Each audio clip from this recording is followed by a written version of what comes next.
Vamos lá, galera. Boa noite aí pra galera que tá entrando. Cezinha. Fala, Cezinha. Bom demais, mano. Beleza, peraí que eu tenho que aparecer aqui. Me ouve bem, hein? Tô ouvindo. Tu tá tranquilo? Beleza, tudo certo. Sua obra de arte tá aí, tudo certo. Ah, não sai mais não. Esse quadro aí, você... Mas faça Direto a do, parede que o quadro. direto do Louvre, né? Peraí, Exatamente. vacilei aqui. Peraí. Agora sim. Bom, então, vamos lá, né, cara? 9h31. Vamos começar aqui pontualmente. Deixa eu só levantar um pouquinho isso aqui. Isso. Beleza, vamos nessa. Bom, vamos lá, vou começar colocando aí todo mundo a par do que nós vamos falar hoje. Eu e o Cezinha, a gente vem falando. Opa, fala aí, Rodolfo. A gente vem falando nessas semanas aí de diversas articulações, né, diversos sistemas que compõem o nosso sistema musculoesquelético. E as relações, né? Como lidar, quais as situações que a gente vivencia no nosso trabalho, no nosso dia a dia, dentro do boxe. E a gente estava conversando sobre essas articulações, de repente a gente mudou, falou um pouquinho de carga, a gente falou um pouco de recuperação, então a gente está tentando criar um contexto dentro, né, desses temas para que quem acompanha ou quem tem assistido aí depois possa seguir uma linha cronológica coerente. E como não podia faltar, a gente até citou em algumas lives atrás aí, não podia faltar o ombro, os ombros. Hoje então nós vamos falar um pouquinho do complexo dos ombros. A gente vai tentar passar para vocês um pouco de como funciona esse sistema, vamos chamar assim, esse complexo, algumas articulações que o envolvem, alguns músculos. Cezinha vai dar uma dissecada aí na anatomia dessa área. E a gente vai fazer um paralelo com o nosso dia a dia. A gente vai desmistificar algumas coisas e vamos colocar em pratos limpos aí algumas polêmicas que existem em relação ao complexo dos ombros, aos movimentos utilizados, principalmente no CrossFit, e principalmente o que a gente vivencia no nosso dia a dia, o que a gente vê acontecendo no nosso dia a dia com os nossos clientes. E finalmente a gente vai tentar trazer aí, traçar uma linha que possa nos levar a uma solução, a uma alerta para os profissionais em relação ao que eles devem ficar atentos aí na hora de selecionar carga, selecionar movimentos e tomar decisões em relação a cada um dos seus clientes aí. E para começar, eu já vou te acionar, Cezinho. Eu queria que você falasse para a gente um pouquinho vamos chamar de parte anatômica do complexo dos ombros.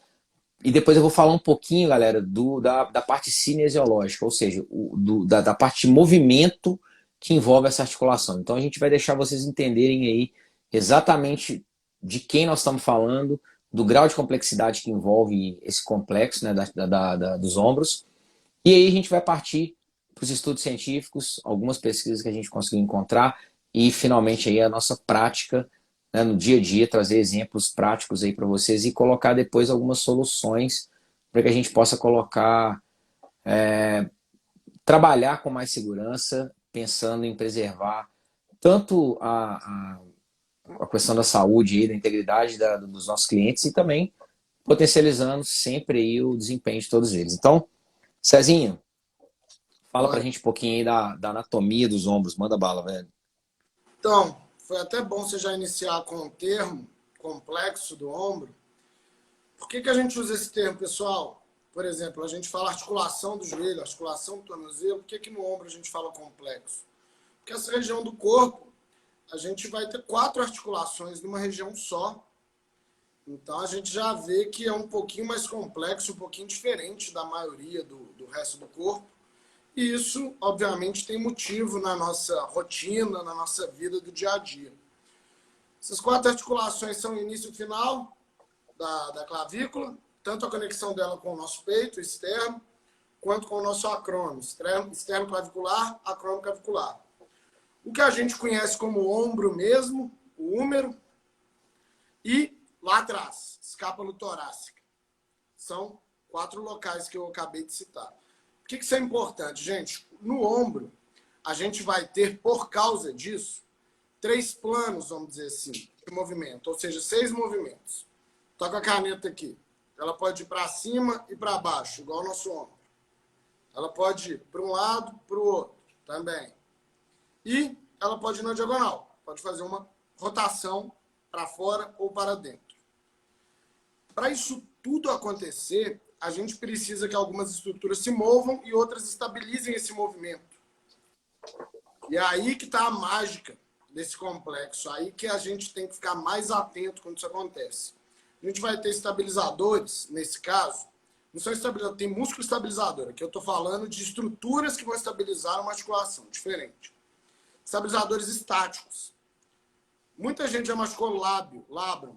Então, ele é um estabilizador estático. A superfície articular é um estabilizador estático. Os ligamentos são estabilizadores estáticos. Por que eu estou citando isso? Principalmente o ligamento. Porque as estruturas vão ter a função de diminuir ou restringir o movimento. Porque nós vamos explicar que movimento demais também pode ser nocivo daqui a pouco. Mas essas estruturas vão impedir que, por exemplo, o húmero saia de um sítio anatômico, que saia do lugar várias vezes. E esses estabilizadores estáticos têm essa função e também temos os dinâmicos, são os músculos. E aí que está o pulo do gato. Por que o desequilíbrio muscular nessa articulação pode ser tão danoso? Porque enquanto a gente tem músculos anteriores e posteriores, eles estão ou agindo para movimentar ou para restringir um movimento. E não conseguir restringir esse movimento pode fazer com que a gente passe do ponto, vou usar esse termo para ficar mais fácil de entender, e aí a gente tenha problemas para gerar um movimento contrário ou para sustentar esses padrões. Porque afinal a gente está falando de amplitudes muito altas, em várias vezes aqui. Se eu não tiver uma articulação estabilizando a outra, uma coisa que pode acontecer, por exemplo, ir lá para frente quando eu levanto o braço, por exemplo. Ou o contrário, eu já saí daqui e não consegui levantar ele inteiro. Então a gente tem que ter esses padrões agindo em concomitância. Cada estrutura tem o seu papel em cada aspecto. O Léo vai explicar um pouquinho melhor agora, mais na biomecânica. E é fundamental entender isso. Nós temos 6 movimentos em 3 planos e temos estruturas, tanto dinâmicas quanto estáticas, que estabilizam ou, no caso dos músculos, ajudam a se movimentar. Pode seguir, Bom, Léo. vamos nessa então. Ó, eu vou até fazer um pouquinho aqui, que eu vou tentar traduzir algumas coisas aí que o Cezinha falou. Galera, eu vou fazer o seguinte também. Vou pedir algumas coisas. Quem estiver assistindo, estiver achando interessante aí, ó, tem o aviãozinho aí, compartilha com alguém que vocês acham que possa ter interesse aí no tema que a gente está discutindo. Dá uma curtidinha aí para a gente poder conseguir ter uma distribuição legal. E outra, tem um balãozinho de perguntas. Quando o Cezinha for falar, eu vou desativar os comentários. E se nesse momento alguém tiver alguma pergunta, esse balãozinho aí de baixo, se vocês clicarem nele, a pergunta chega para a gente, depois a gente tira um tempinho para responder. Então, vamos nessa. Seguinte, primeira coisa, como o Cezinha falou, é um complexo, né? Então, eu vou pegar meu caderninho aqui, ó. Vamos imaginar que isso daqui, ó, é uma das partes do complexo. Isso aqui está lá nas minhas costas, ó. A gente chama... Isso aqui vai representar a escápula, né? Que é aquele osso grande que a gente tem ali nas costas. E, como o Cezinha falou, a gente tem aqui, ó, clavícula. Então, a gente tem basicamente aí 4 articulações. A externo-clavicular, acrômio-clavicular, a gente tem a articulação glenohumeral, que está segurando aqui, ó, a cabeça do meu húmero. E qualquer outro, Cezinho? Falei Escápula que torácica. Escápula torácica, que ela é responsável pelo movimento da escápula ali no tórax. Ela é como se fosse um eixo de rotação da escápula ali nas nossas costas. Então, é realmente um complexo. E dentre as articulações que a gente tem, ela exige uma sinergia, uma comunicação entre músculos estabilizadores, entre essas articulações que leva a gente a tirar uma conclusão muito clara. É por isso que não é tão simples a gente jogar um aluno, jogar um cliente para fazer um determinado movimento sem ter uma noção, observando através de testes, de como é que esse sistema está andando. Exemplo disso, o Cezinho explicou aí também, vou tentar exemplificar aqui para ficar mais fácil de visualizar. O nosso ombro, ele tem três planos, né, de movimentação. A gente tem 90 graus aqui nesse movimento, que é a rotação externa. A gente tem 90 graus em rotação interna. A gente tem 180 graus desse movimento aqui, ó, que é a abdução. E a gente tem 180 graus nesse movimento aqui, que é a flexão. É muito movimento, é muita amplitude de movimento, é muito músculo estabilizador, muito músculo dinâmico, né, músculo grande, trabalhando em prol desses movimentos acontecerem de maneira eficiente e segura. Para dar um exemplo maior, antes de entrar nessa parte biomecânica, nessa parte cinesiológica da articulação do ombro, para vocês entenderem da complexidade disso que a gente está falando, aqui é a minha escápula, certo? Então imagine aqui, ó, vocês estão vendo através de mim. Nessa parte aqui da minha escápula, eu tenho um ossinho assim, ó, em C, que a gente chama de cavidade, que é uma cavidade onde o húmero se encaixa. Essa cavidade, essa articulação chama articulação glenomeral. Então meu ombro, né, meu braço, à medida que ele se movimenta, a cabeça do meu ombro se movimenta dentro de um arcabouço desse. Então, olha só o simples exemplo que eu estou dando aqui. Ó. Acabei de falar com vocês que ele faz flexão, abdução e ainda faz rotação. Olha aqui minha mão batendo aqui dentro.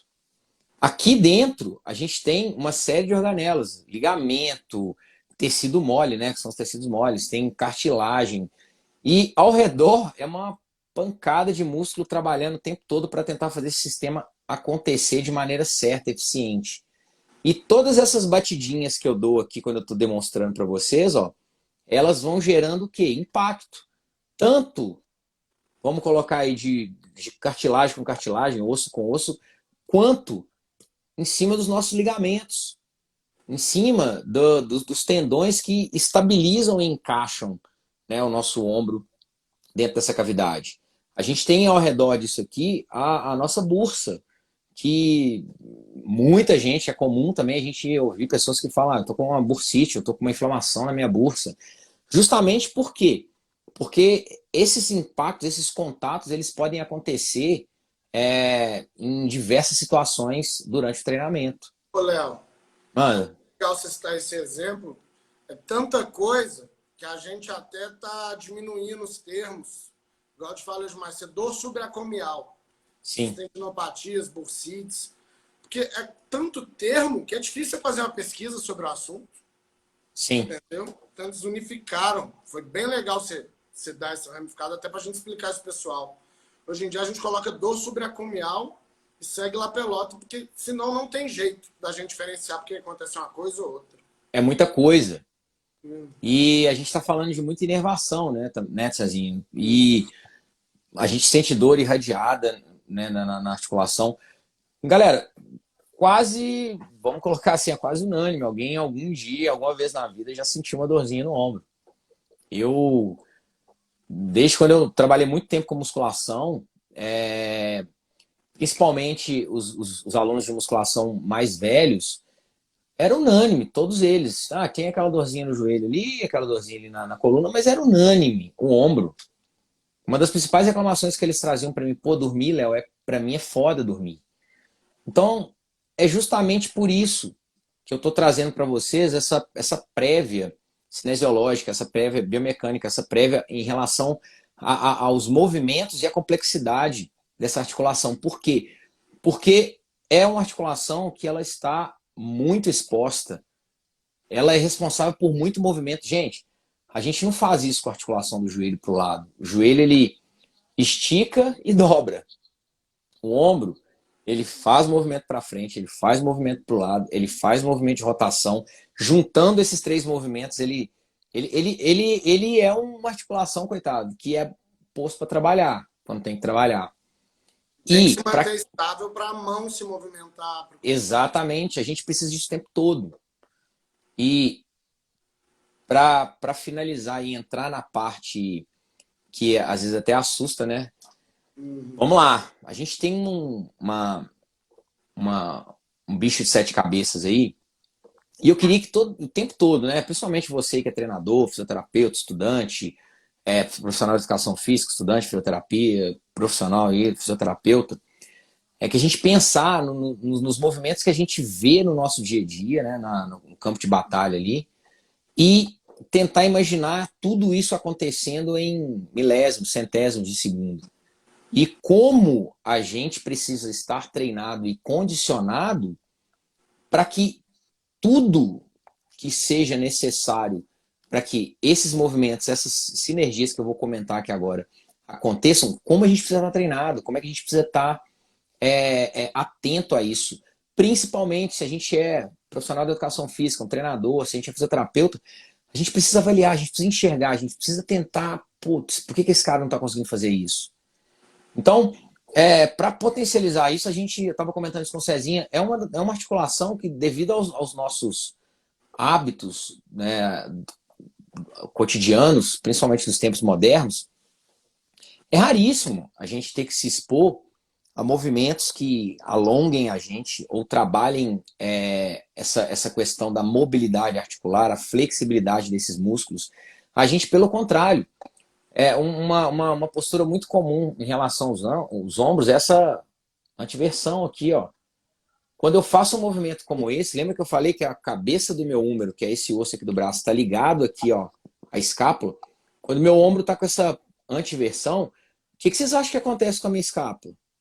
Você já ouviram falar de escápula alada, né? Então, a gente ferra o sistema inteiro. Aí a gente recebe um sujeito com esse quadro para treinar, que é um quadro que ele adquiriu.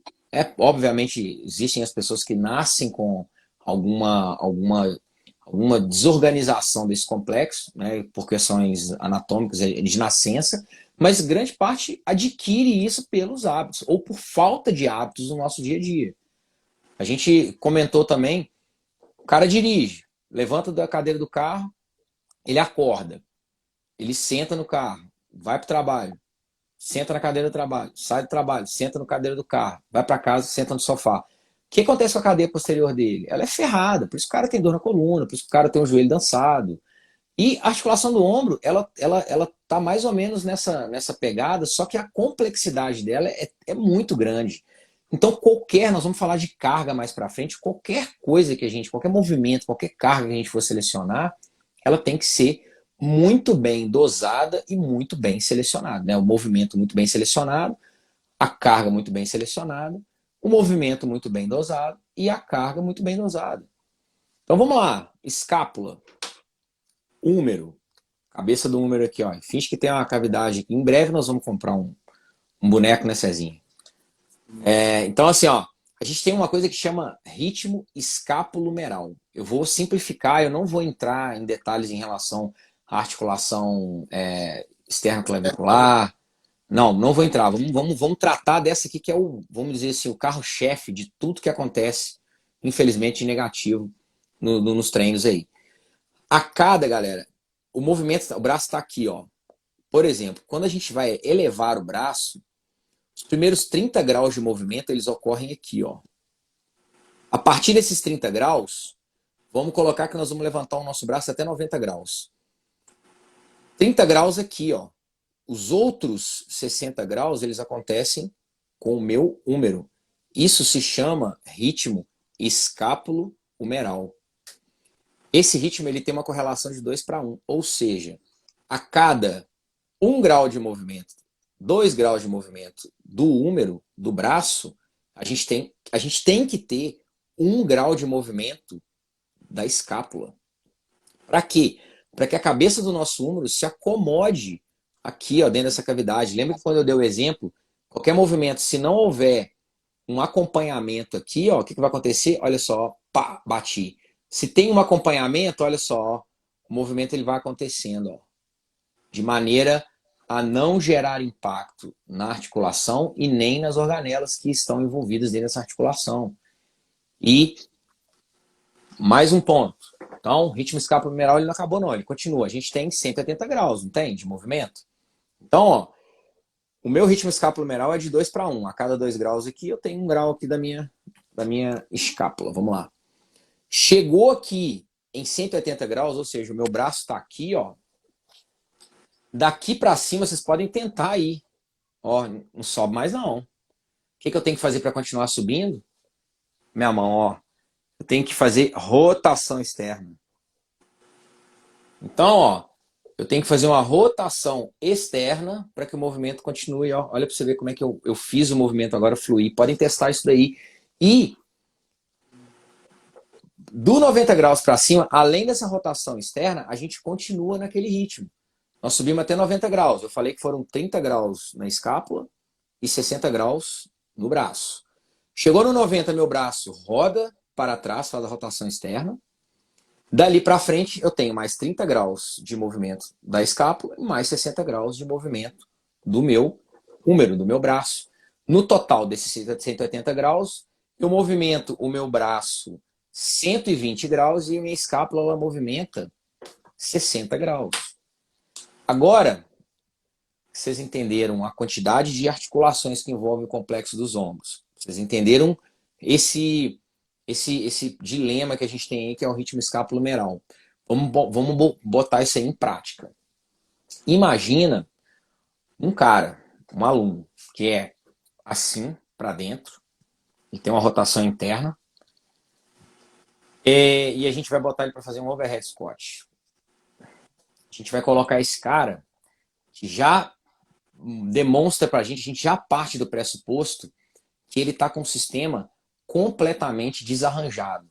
Aí a gente põe ele de pendurado numa barra e sobre a articulação dos ombros, a gente tem o peso corporal desse sujeito tracionando.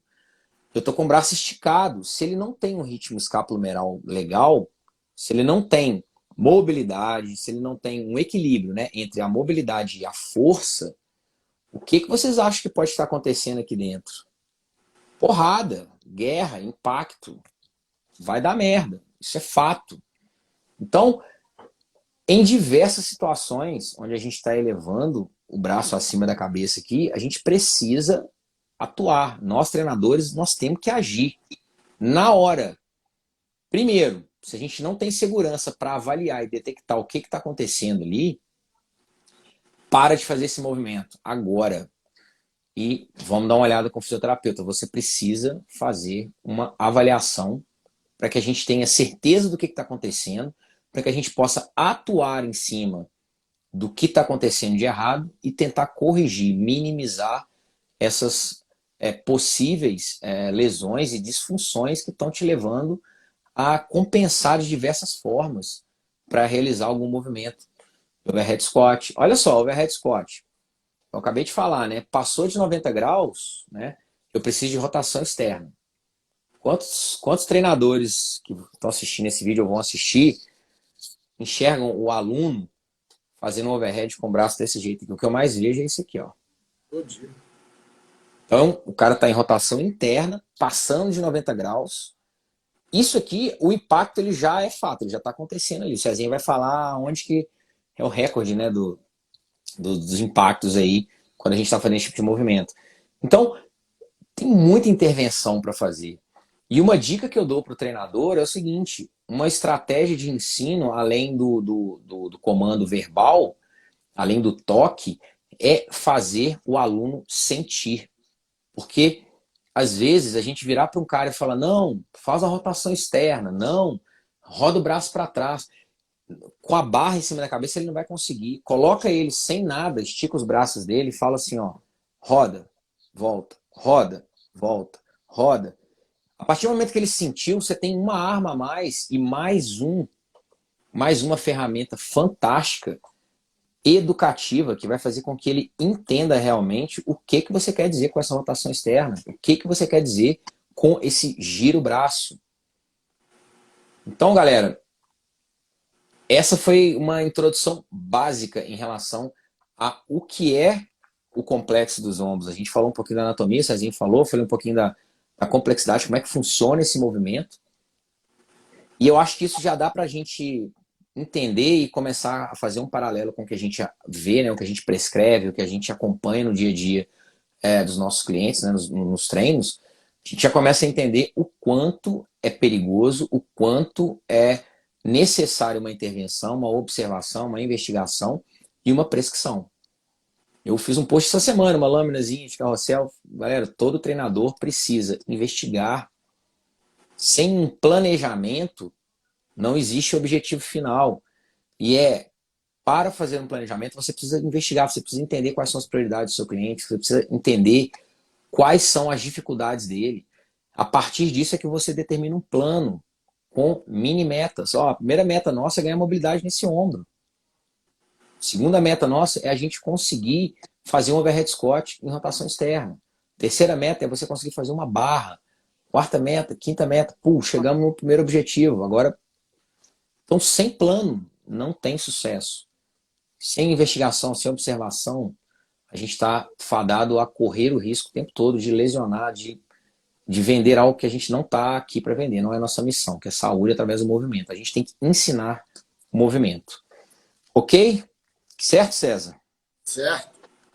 Vamos lá, então. Feito essa passada geral aí, o Cezinha vai trazer alguns dados para a gente agora, de algumas pesquisas aí, de alguns artigos que a gente conseguiu encontrar, para a gente começar a colocar na mesa aí, juntar todas essas informações e conseguir entender esse complexo aí melhor. Eu vou desativar os comentários, quem tiver pergunta pode mandar pelo balãozinho aí que depois a gente consegue ver, tá? Vamos lá, Cezinho. Pô, Léo, a galera vai achar que eu sou o cara que gosta de matemática, né? Agora, toda semana eu É, chego número para falar. mas você Gosto. gosta, né, cara? Mas vamos lá, galera. Primeiro eu queria trazer um dado interessante para a gente começar falando do que dói, para a gente entender. Se a gente pegar, teve uma pesquisa aqui a primeira vez que eles juntaram dados sobre CrossFit aqui no Brasil, lá em São Paulo, no número de 139 pessoas que tiveram lesão diagnosticada, nesse primeiro dado, lesão, tá, gente? Vou para o ombro no próximo. 42% procuraram fisioterapeuta, médico, ou seja, tratamento. Esse número é show. O problema é que são os outros dois. 34% simplesmente diminuíram as vezes que iam no boxe e 24% pararam de praticar esporte. O que eu quis dar esse dado primeiro? A gente está falando que a partir dessa carga errada, com o passar do tempo, você pode perder em 6 meses aí 2 alunos de personal e 3 mensal na academia. Acho que isso dói no nosso bolso, não dói, Léo? Mas três mensais aí numa academia, no valor médio de R$ 250. R$ 200? A gente está falando aí de 6 mil, né, no ano. Isso. E Se for 2 um plano personal. anual, aí nem se fala. Então, gente, isso dói bastante pra gente pensar que quase metade da galera a gente pode perder por bobeira. Qual que é a situação? O ombro é responsável por 26% das lesões do CrossFit. Quase um terço, né? 33%. Ele é o campeão, né? É bom ressaltar, Isso. e a gente falou isso na última live. Exatamente. Ele é o campeão na ordem aí: ombro, coluna e joelho. Isso. 26, 20, 18, Cezinho, me corrija, é isso mesmo? 26, 20, 18. E dos 20 da coluna ainda vai cair um pouquinho, porque 80% é lombar. Aí tem que fazer outra conta. Mas aí vai. Ele tem 26%, ou seja, ele é um dos maiores problemas para a gente chegar no número estatístico que a gente quer correr. A maioria das pessoas lesionadas em ombro relacionam a sua lesão atual com snatch, movimento overhead, movimento ginástico. Tem até algum sentido o cara achar que isso machucou ele. São os movimentos que ele está movimentando o ombro mesmo. Apesar de não ser lesivo, o que vai ser mais lesivo vai ser a carga mal administrada a longo prazo. Então, dentro disso tudo que a gente falou, com esse não é um alto potencial lesivo, com uma incidência de lesões maiores dentro do esporte do CrossFit.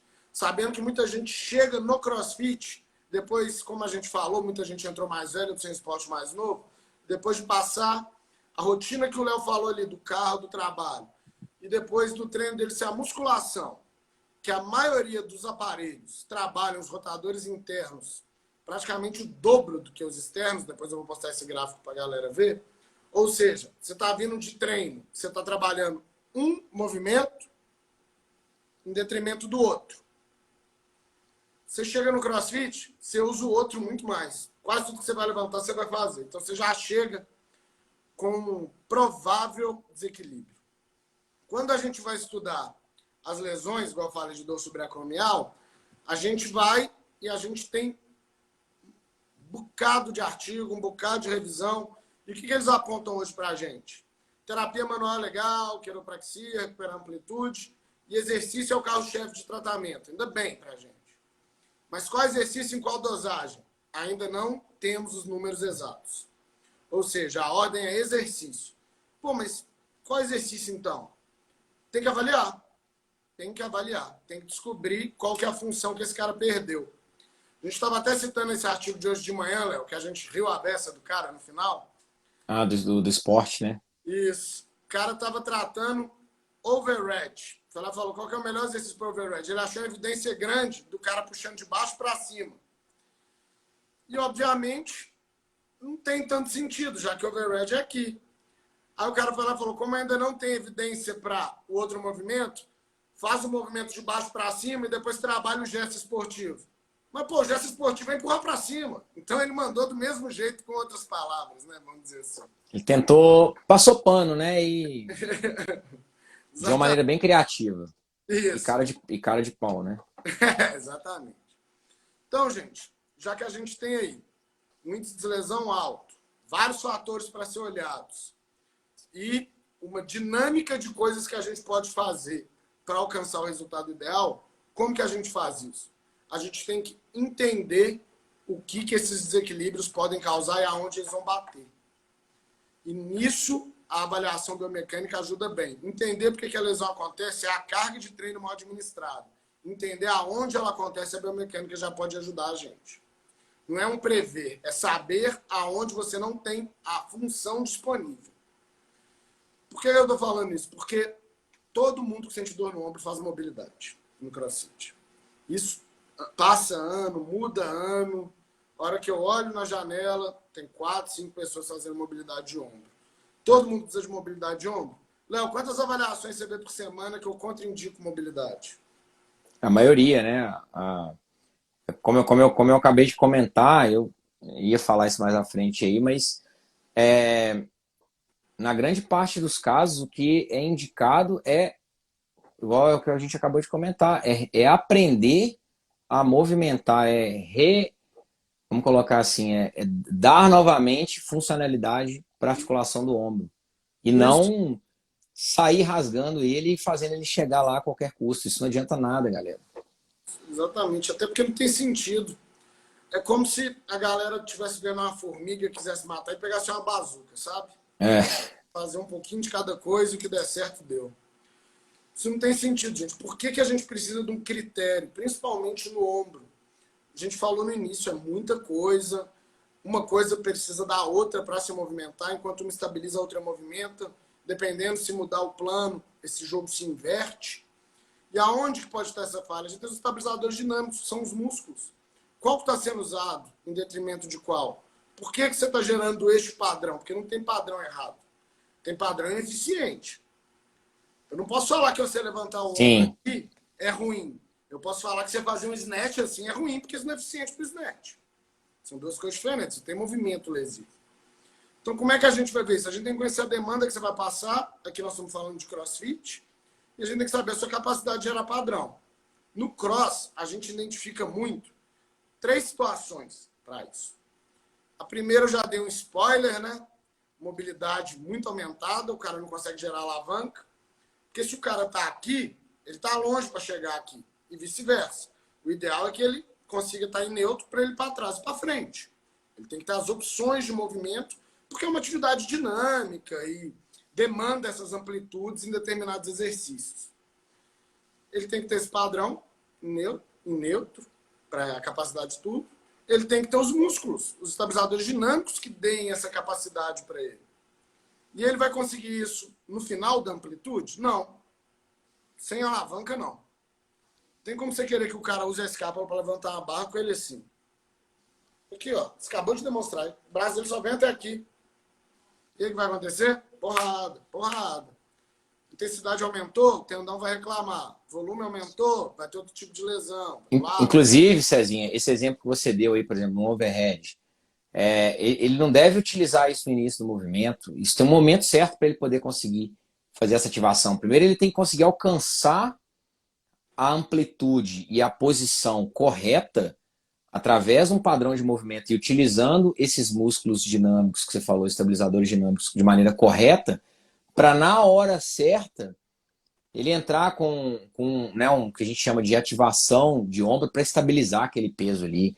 Principalmente as pessoas que apresentam um quadro de hipermobilidade, que isso. a gente marreta muito a galera encurtada, a galera travadona, mas a gente tem observado muito isso, né, Cezinha? Muita gente com hipermobilidade.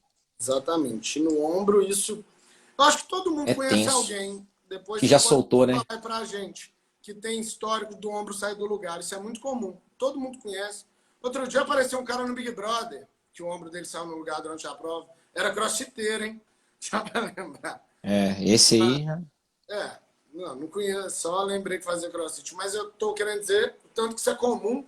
E normalmente quem tem isso tem várias vezes, né? Sim, Luxação, já tá habituado, já sabe até colocar de volta, reduzir. tanto colocar de volta, que é um perigo, e já sabe até assim, olha, tá para sair. O cara fala para você, eu senti um negocinho, continuei. Meu Isso. amigo, pensa que é o seguinte, que seu ombro ele não tem 7 vidas igual um gato, não. Você não pode assim, sai sempre. Não pode, isso não existe. Toda vez que ele sai, ele está indo contra a natureza ali. Então, alguma coisa está quebrando, alguma coisa você está rasgando, alguma coisa você está perdendo. Exatamente. E, e na prática, isso que o Cezinha colocou é muito legal, porque é, existem padrões que as pessoas botam na cabeça. E o Cezinha deu um exemplo muito legal. Qual o exercício que é campeão, Cezinha, além da mobilidade, que todo mundo faz para ombro no CrossFit? Porque vê o outro fazendo e sai fazendo. Manguito. E aí faz qual? Interno e externo? Interno e externo. Os dois. E quando. Mas o campeão é o externo. É. Porque a galera faz muito o externo. Porque a gente às vezes. E que não é algo, vamos dizer assim, tão ruim. Por quê? Porque o externo está envolvido a esse movimento que o Cezinha falou, a finalizar, que eu falei. Após 90 graus, a gente precisa dessa força de rotator externo para girar, né, para fazer a rotação externa dos ombros e conseguir fazer com que o ritmo escapulohumeral funcione. Então, dos males, o menor. O problema é que o cara chega lá, ele faz rotator externo, não sei quantas repetições, ele faz o interno, também não sei quantas repetições, ele vai lá na mobilidade, também não sei quanto tempo ele faz naquilo. E no final das contas, ele não sabe se ele tem hipermobilidade de ombro, ele não sabe se ele tem o manguito rotator externo mais forte que o interno, e na verdade ele não sabe se ele tem que priorizar o interno ou o externo, ou se ele tem que priorizar o trabalho de fortalecimento ou de mobilidade e flexibilidade. Ele É não aí que sabe, mora. ele não sabe nem se é isso que ele Ele não precisa. sabe. É esse Mas plano. ele viu e vai fazer. Então, galera, muito cuidado. A gente vê isso diariamente acontecendo. E isso entra muito na pesquisa que o Cezinha apresentou aí, galera. De quantos Cezinha? Quantas pessoas foram estudadas? 179. Lá no... 179, quase 50% nem procura, nem vai atrás de uma avaliação, um diagnóstico. O cara, por conta própria, ou ele cria esse protocolo dele, que ele copiou de alguém, ou ele dá uma reduzida no volume de treino, na carga de treino e agora eu vou administrando. Não é assim que funciona. Nós, profissionais da saúde aí, ó, fisioterapeutas e profissionais de educação física, a gente tem uma missão muito pesada, muito difícil, que é ensinar, educar, conscientizar os nossos alunos da necessidade. Eu estava conversando hoje, no final do treino, eu treinei à noite com a turma, antes de vir para cá, e eu estava conversando sobre nutrição. E aí, o que é unânime entre a galera? Todo mundo no final das contas já sabe o que tem que comer. Sim, Se você é uma pessoa ligada à saúde, que quer cuidar da sua saúde, que já foi nutricionista, você provavelmente já encontrou aquela dieta que respondeu melhor para você. Você já se permitiu é, aprender em relação a isso. E se você tem uma consciência, porque muitas pessoas vão em milhões de nutricionistas sempre seguindo quem está na moda, entram lá, esperam o sucesso, né? Esperam o resultado numa folha de papel, ponto. Agora eu vou conseguir. Não consegue merda nenhuma e não aprende merda nenhuma. Então a gente estava falando sobre nutricionista. Por mais que você saiba o que funciona bem para você, já que você já chegou nesse ponto, pelo menos uma vez ao ano, você tem que reencontrar esse nutricionista para rever, criar um novo, né, traçar um novo planejamento. Às vezes, a nossa área é cheia de pesquisas novas. A gente está trazendo aqui toda semana artigos. A gente já falou de artigo publicado agora, cara, em 2021. Inclusive, eu estou com uns aí falando sobre como é que fala? A necessidade do treino até a falha e a hipertrofia. Isso já está começando a mudar, já estão vindo artigos falando que não é necessário tudo isso. Então, isso é coisa de 2021, 2020. A mesma coisa funciona com a nutricionista. Além dela poder te dar novas informações para você aprender e, por mais que não seja da área, você está atualizado em relação ao que é certo e que é errado, até para você não cair em ciladas de internet, de Google, de Instagram, de Facebook, de televisão. Você está ciente do que é real, do que é cientificamente comprovado. A gente está passando por um momento agora que as pessoas estão tentando entender um pouco melhor a importância e a necessidade da ciência. Então, é importante, sim, a gente ter esse acompanhamento, que seja uma vez por ano. Então, em relação a esses quadros, galera, não façam nada da cabeça. Busquem um profissional indicado para te dar exatamente o diagnóstico que você precisa em relação à parte que diz respeito aos ombros, principalmente. Se você tem um quadro crônico ou não dos ombros, é importante demais você ter certeza do que você precisa fazer, porque você pode estar criando da sua cabeça ou copiando um coleguinha, você pode estar, você treinador, você pode estar criando uma receita de bolo, todo aluno seu que sente um pouquinho de ombro, você vai lá e fala assim, faz uma elevação lateral, faz um manguito. Não é assim. A gente precisa aprofundar. Isso aí, Léo, que você falou, é o mais engraçado, é o coitado do deltoide levando a culpa do bíceps. É. O cara apontou aqui, ó. Aí o professor foi lá e ficou fazendo o cara aqui. Cabeça do bíceps, lesão em slap inflamado. E aí ele faz em rotação interna e só metade do movimento, né? Exatamente. Esse é um exemplo. Cezinha, você tem até. A gente até falou né, você acabou de falar do estudo aí sobre o overhead squat, né?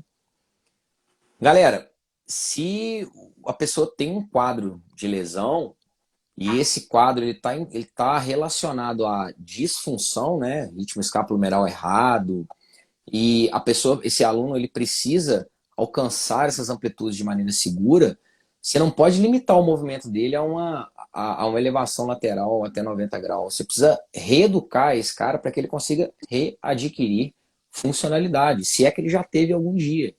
O termo que eu utilizei pode até ser errado, readquirir. Mas às vezes é adquirir. Às vezes ele nunca teve e é por isso que ele lesionou. Então a gente precisa investigar mais, a gente precisa ter um pouco mais de discernimento e de profissionalismo na hora de comprometimento. Né? Não dá para ficar no achismo no que se diz respeito a articulações, lesões, dores, que tem tanto conteúdo científico comprovado, com tanta pesquisa boa em cima, para direcionar a gente da maneira mais eficiente, correta, evitando que a gente perca tempo. Então era Ô, um Léo, sabãozinho aí.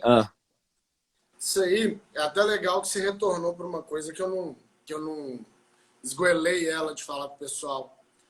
Exatamente isso, galera. A hora que chega um problema desse tipo, e a gente, igual eu falei, você sabe que tem que passar exercício, mas a dúvida hoje é qual e em qual dose, qual que é a melhor estratégia? Descobrir qual função está prejudicada. Qual plano Exato. o cara está com dor para fazer? Para frente, para o lado, rotação? Quais músculos estão em espasmo, ou seja, ele está usando demais? Quais ele não está usando? Por que as opções de movimento dele fizeram o sistema sobrecarregar ali? A primeira coisa que a gente... Qual que é a carga de treino? Ele aumentou? É, A gente vai eu lá na queria... mídia. Ele pôs agora, tá aumentando o peso, aumentou a intensidade, no CrossFit é o mais comum, né? Então, é esses fatores. Você tem que pegar, trazer a história do cara e saber.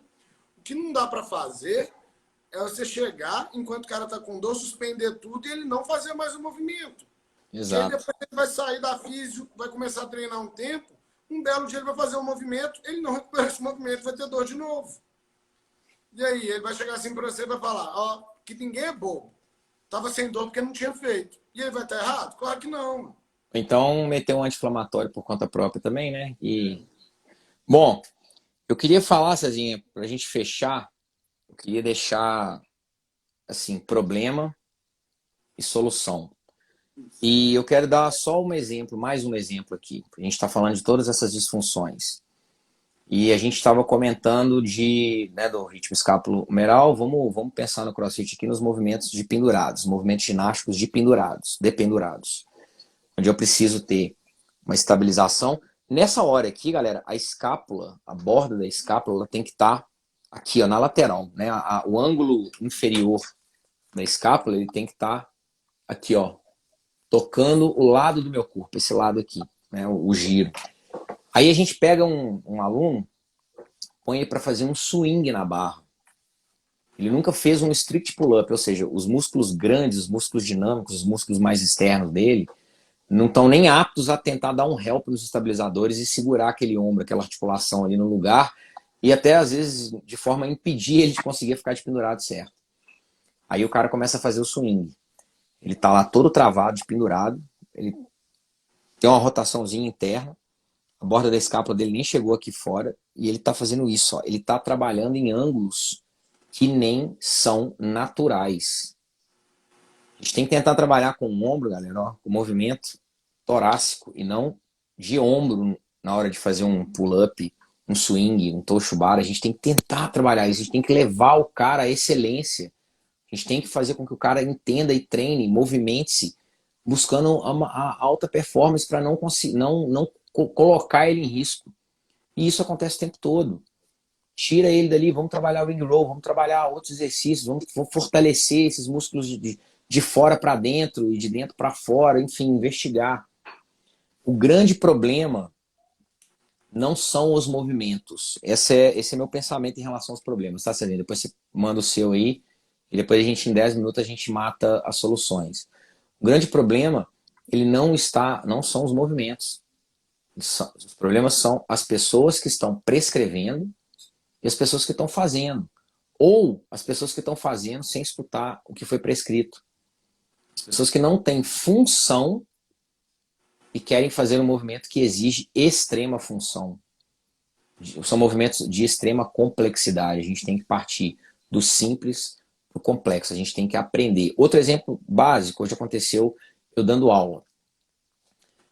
Uma aluna na hora do almoço, hoje a nossa técnica era pull-up e chest to bar. Ela falou assim, Léo, eu já faço pull-up, queria tentar entender o chest to bar. E algumas semanas atrás a gente teve técnica de bar muscle up. Hoje ela fez pela primeira vez na vida um chest to bar. Ela não conseguiu emendar, mas ela fez um muito ruim, outro não conseguiu, outro não conseguiu. Finalmente ela entendeu o processo, fez um chest to bar. E ela começou a fazer vários chest to bar, né? Um de cada vez, né? Faz um, desce, faz um, desce. E eu falei assim, olha só, você está conseguindo agora fazer o chest to bar e bater a barra cada vez mais baixo, ou seja, você está subindo cada vez mais. Olha para você ver como do pull-up você progrediu para o chest to bar e agora o seu chest to bar está quase te levando a fazer um bar muscle up. É um processo, galera, existe uma progressão, existe processo, a gente tem que respeitar esse processo, a gente tem que dar tempo do corpo entender o movimento, do aluno entender e o corpo traduzir, na verdade, esse movimento. Então, o grande problema para mim é esse. Cargas mal planejadas, movimentos mal prescritos, né, contraindicados para determinadas pessoas e mesmo assim são prescritos porque tem que fazer, é a técnica de hoje, vamos embora. E esse desequilíbrio. Você, Cezinho, problema. E as lesões, né, galera? Porque lesionar é uma merda. A primeira coisa é que movimento nunca é problema. Movimento é solução. Exato. Mas, aquela velha frase do Paracelsus, a diferença entre remédio e veneno é dose, né? É. Então, depende muito de como se administra isso. Você vai administrar um movimento complexo sem capacidade para conseguir colocar, isso aumenta a gente ter um problema. Então, a variável que a gente tem que ver é a carga. Bom que você deu o exemplo da ginástica, Léo. Eu queria dar um do LPO, que é o que eu mais presencio. A mesma sequência. Várias e várias vezes, que é até uma coisa que eu me policio muito para já não achar que é isso. Vários crossfiteiros que chegam. O cara chega, saiu do snatch, aponta para cá, fala, tô com dor, tô com dor. Sempre do mesmo jeito. A hora que ele tira a mão daqui, você já vê que tem uma protusão grande de ombro. Você já vai na mesma sequência. O cara tem uma insuficiência de serrátil anterior. O que isso quer dizer, gente? Ele não consegue fechar as costas. Sem peso. Imagina com peso. Ele está descendo a carga, fazendo um movimento assim. Chegou uma hora, ele está substituindo. Por quem? Ele está terminando o movimento do trapézio, está usando muito grande dorsal também. Encosta aqui uma pedra, encosta aqui uma pedra. Chega uma hora que não aguenta, que a dor fica quase insuportável. Aí nessa hora, normalmente, ele me pede ajuda. A hora que você vai ver, Léo, você dá 1 quilo pro cara e pede para ele tentar ativar um serrátil anterior. Você acha que ele consegue? Não faz, não faz. Faz com um grande dorsal na sua frente. E o snatch lá embaixo, se for uma mulher, tava com 20, 30 quilos, se for um homem, tava com 40, 60 quilos. Né? Tranquilamente. Normalmente é isso. Você vai ver a amplitude de Ponto. rotadores, o ombro do cara quase vira de cabeça para baixo para cá, e aqui ele quase não vai. Você vai lá e vê um desequilíbrio total. Se tiver que medir a força, eu uso a célula de carga, o cara puxa 15 quilos para cá e 6 para cá. Você olha assim e fala. Desequilíbrio. É. A gente pode falar que é até meio mental, né? Porque o povo é meio teimoso e não tem paciência, quer fazer. Exatamente. Por isso Tá todo mundo fazendo, eu não vou fazer? Eu vou prescrever isso para todo mundo e vou ter que prescrever uma coisa só para esse cara? Como é que eu vou falar com ele para ele não fazer isso? Galera, treinador, você tem que se impor, cara. Quem sabe, quem domina, quem controla aquele ali, somos nós. Exatamente. A ordem sai da nossa boca. E agora... Tudo, Léo. Por isso que eu lado tudo. Eu mostro pro cara na frente dele, olha aqui, ó. Seu resultado é esse. Porque aí, senão o cara, ele vai achar que você tá de sacanagem com ele, alguma coisa. Não, filho, tá aqui, ó. Porque o pessoal gosta muito de produto, né, de papel. Então, seu papel tá aqui. Toma o seu protocolo, isso é a sua receita. Exatamente. E aí você vai ver isso tudo dentro da carga que o cara vai inserir, velho. É o movimento que é ruim? É o crossfit que é lesivo, igual a gente estava falando semana passada? É o LPO que faz o ombro sair do lugar? Não. Você não está preparado para a complexidade do movimento. Vamos trabalhar, vamos dar ativação para esse rádio anterior, vamos ganhar uma rigidezinha para a rotação externa e vamos ver se não sai. Às vezes até mais peso. Outro dia, a aluna que a gente estava discutindo, foi tentando fazer um movimento ginástico com uma amplitude grotesca de rotação externa. Grotesca, eu falo assim, muito alta, né? O ombro dela passa muito, né? Só pra galera. Isso, exatamente. O ombro dela vai muito mais do que a gente espera.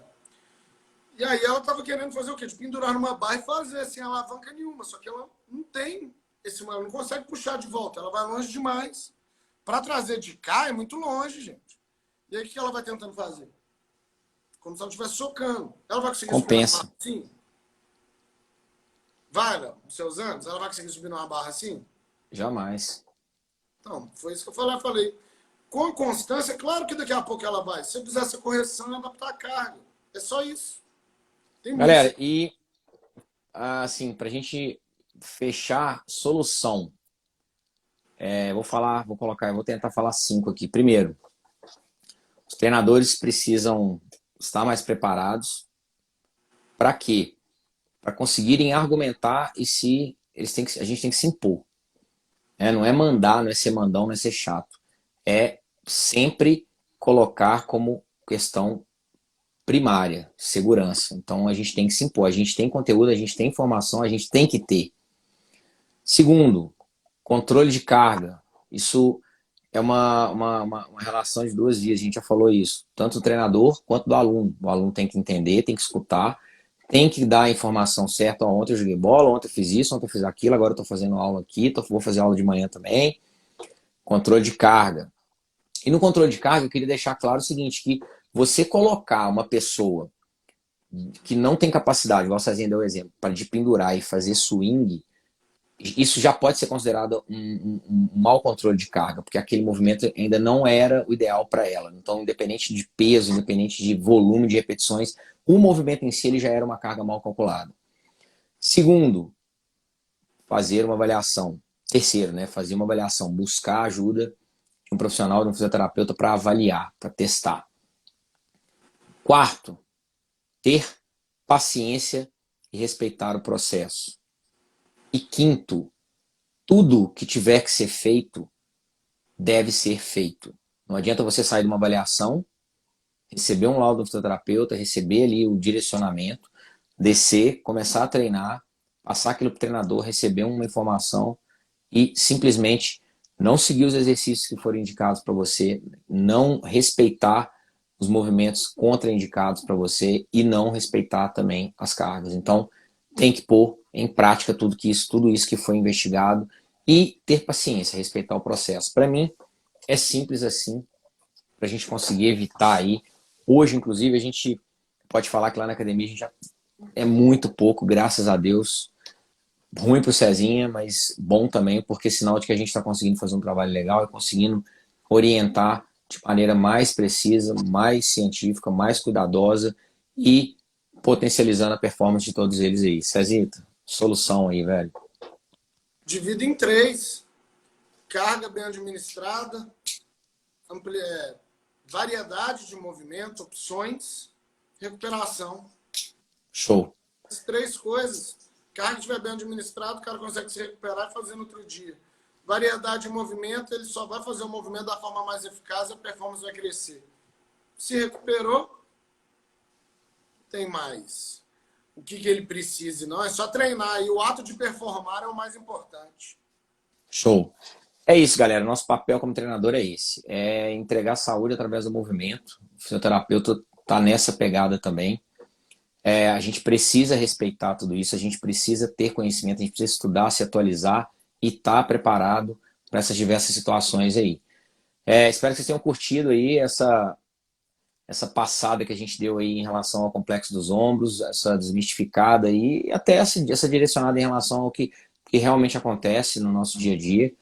E se vocês curtiram aí, depois vocês indicam a live aí, vai ficar salva no meu perfil aí pra galera. O Cezinho faz uns reposts bem legais aí de alguns trechos que ele julga importantes e que podem ser bem informativos. Quarta que vem estamos aí de novo.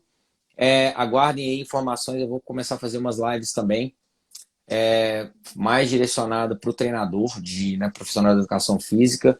Mas eu e o Cezinho vamos continuar com essa nossa live aí, onde a gente vai trazer sempre informação, artigo, estudo científico novo, para a gente conseguir compartilhar isso aí com vocês e a gente crescer e colocar tanto a educação física quanto a fisioterapia no local que elas merecem. Beleza? Quer falar alguma coisa, Cezinho? Não, só despedindo, agradecer a todo mundo aí a presença e vamos mantendo. Se eles tiverem ideia de tema, é legal eles mandarem aí, que já ajuda a gente também. Beleza, vamos fazer um stories depois. Beleza? Beleza, galera. Obrigadão, boa noite para vocês aí. Galera, boa quinta-feira, né? Amanhã tem mais. Valeu, galera. Um abraço. Valeu, Cezinha. Obrigado. Valeu, obrigado, meu irmão.